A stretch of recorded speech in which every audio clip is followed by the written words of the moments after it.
là pour se battre pour l'hôpital, pour notre futur travail en fait, contre la fermeture des lits, pour l'augmentation des salaires, pour la reconnaissance de notre travail. Aujourd'hui, l'hôpital il tourne que à l'argent, que à l'acte. Il faut faire des actes pour faire de l'argent et ça c'est plus possible. Quand nous qui sommes étudiantes, on va en service, on voit la différence que nous qui avons le temps de prendre les patients en charge et les infirmières qui sont là, qui travaillent dans les services et qui courent partout parce qu'aujourd'hui il n'y a plus d'effectifs, parce qu'aujourd'hui on manque complètement de personnel. Alors nous, là on est payé pour l'instant 28 € la semaine, en première année. Voilà. Après ça va légèrement augmenter, en troisième année on arrivera à 50 € la semaine. On est en études, donc forcément on n'est pas beaucoup rémunéré, mais quand on débute une carrière on est à 1400 €, c'est-à-dire légèrement au-dessus d'un SMIC. Et franchement les évolutions de carrière elles sont pas très importantes, il faut avoir un diplôme de plus, il faut être IAD, il faut être IBOD, et quand on est juste une IDE, honnêtement en fin de carrière on arrive à 1800 €.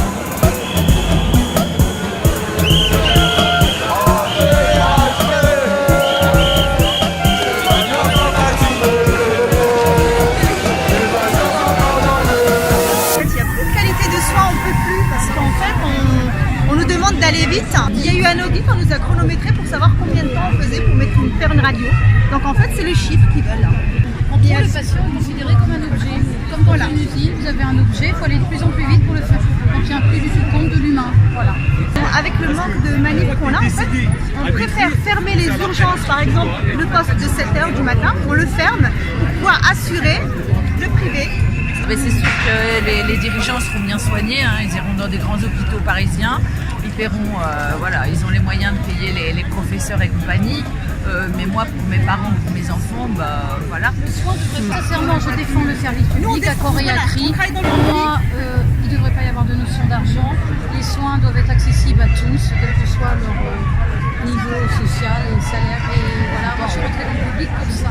Systématiquement, on n'a aucun matériel et on est obligé d'ouvrir plusieurs boîtes, d'aller emprunter des boîtes, des instruments à d'autres spécialités.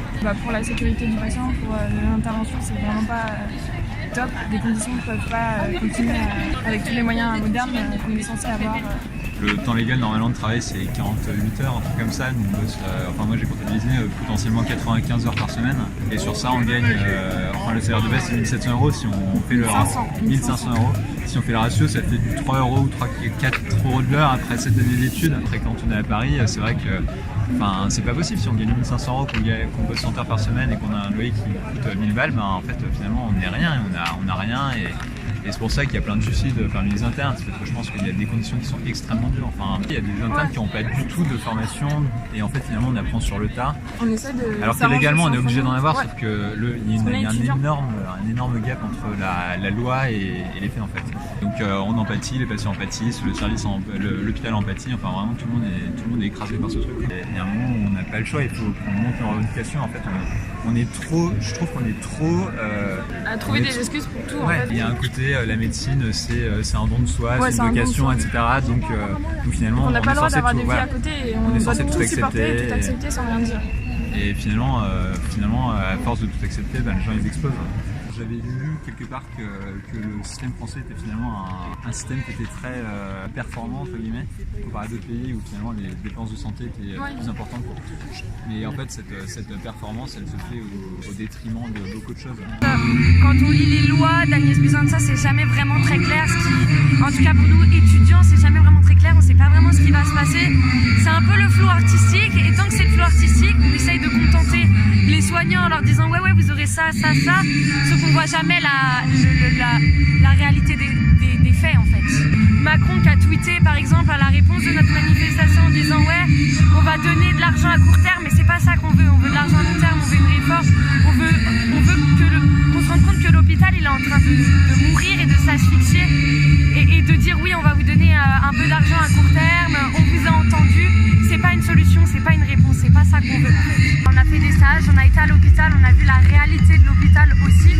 On sort pas juste comme ça des cours en disant on va manifester, non on a vu l'hôpital, on a vu ce que c'était et aujourd'hui on a peur pour notre avenir, on a peur de ce que va devenir l'hôpital et de notre métier, dans quelles conditions on va travailler, dans quelle reconnaissance on va avoir et ce qu'on va donner à l'hôpital.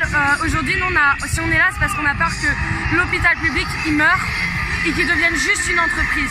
L'hôpital, c'est pas une entreprise, c'est avant tout de l'humain. Et c'est ça qui est important de se rendre compte, c'est qu'on fait un métier d'humain.